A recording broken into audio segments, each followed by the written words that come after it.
Let's do a little time traveling, all the way back to the 1950s, to a quiet psychology lab.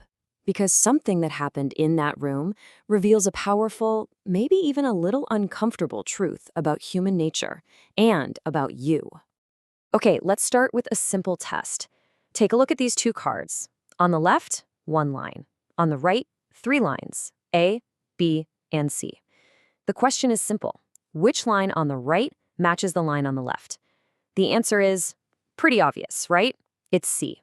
No question. Easy. Or is it?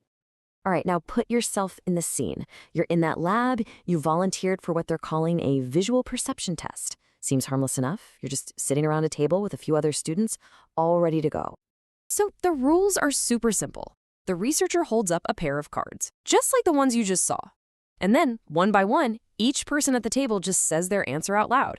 And your turn? It's coming up near the end of the line. The first student takes a look at the cards and, clear as day, says, A. You probably do a little double take. A. That's definitely not right. But, whatever. Maybe they just need glasses.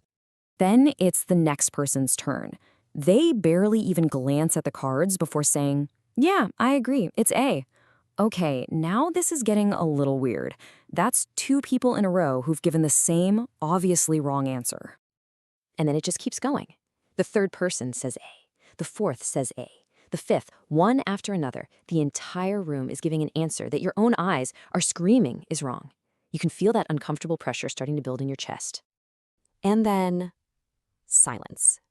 Every head in the room turns to you. It's your turn. You know the answer is C. It's as clear as the sky is blue. But every single person before you has said A with total confidence. So what do you say?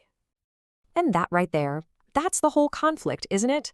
It's a showdown between what you can physically see, the plain simple truth, and the overwhelming, united pressure of the group.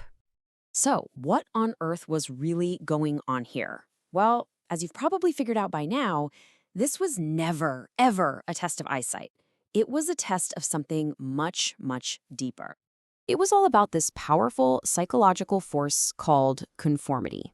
It's that deep-seated human impulse to change what we do or even what we say we believe just to fit in with the people around us. And here's the brilliant, sneaky part. Everyone else in that room, they were actors. They were all in on it, secretly working for the researcher. And on most of the rounds, they were specifically told to give the same wrong answer. The whole thing was an elaborate staged play designed to put one person, the only real participant, in an impossible spot, just to see if they'd crack under the pressure. And the results that the researcher Solomon Asch found, well, they were stunning. They showed just how fragile our own convictions can be when we're faced with a crowd that disagrees. This number is just staggering. 75% of the real participants went along with the group's wrong answer at least one time. Just let that sink in. 3 out of every 4 people chose to publicly deny what their own eyes were telling them just to not rock the boat. Asch also discovered that the size of the group was a huge factor. I mean, if it was just one other person giving the wrong answer, it had almost no effect. 2 people, a tiny bit more pressure. But the moment that wrong answering group hit 3 or more people, bam, the pressure to conform just went through the roof. So the big question is, why?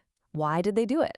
Well, when Asch interviewed them later, it really boiled down to 2 things. First, a deep, powerful fear of being laughed at, of being singled out as the odd one. And second, something even more interesting, they began to genuinely doubt themselves. They thought, wait, if everyone else sees it that way, maybe I'm the one who's wrong. And listen to this quote from one of the participants. It says it all.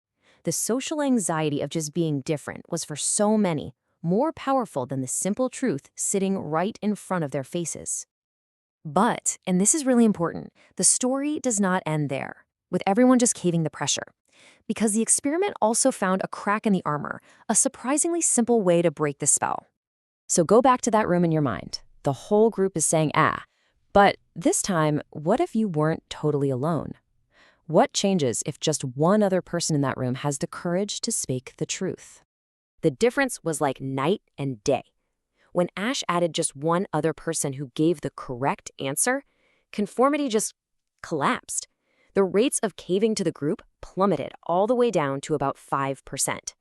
The group's power was completely shattered.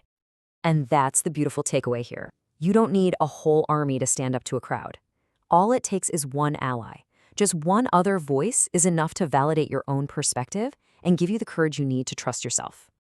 Okay, so that was the 1950s. Ancient history, right? Wrong. The exact same forces that were at play in that little lab are all around us today. They're actually more powerful than ever. I mean, think about it. You feel this pressure in a work meeting when everyone's nodding along with a terrible idea. You feel it in your friend group, and you definitely feel it scrolling through social media, where it could seem like there's only one acceptable opinion on any given topic. And this brings us to the most empowering lesson from this whole thing. In a world that is constantly pushing us to just go with the flow, that one person who's brave enough to swim against the current, that's the person who can change everything. They make all the difference. So, I'll leave you with this question. The next time you find yourself in a situation where the crowd is all marching in one direction, but your gut, your eyes, your own mind is telling you they're wrong, when it really matters, will you be that person?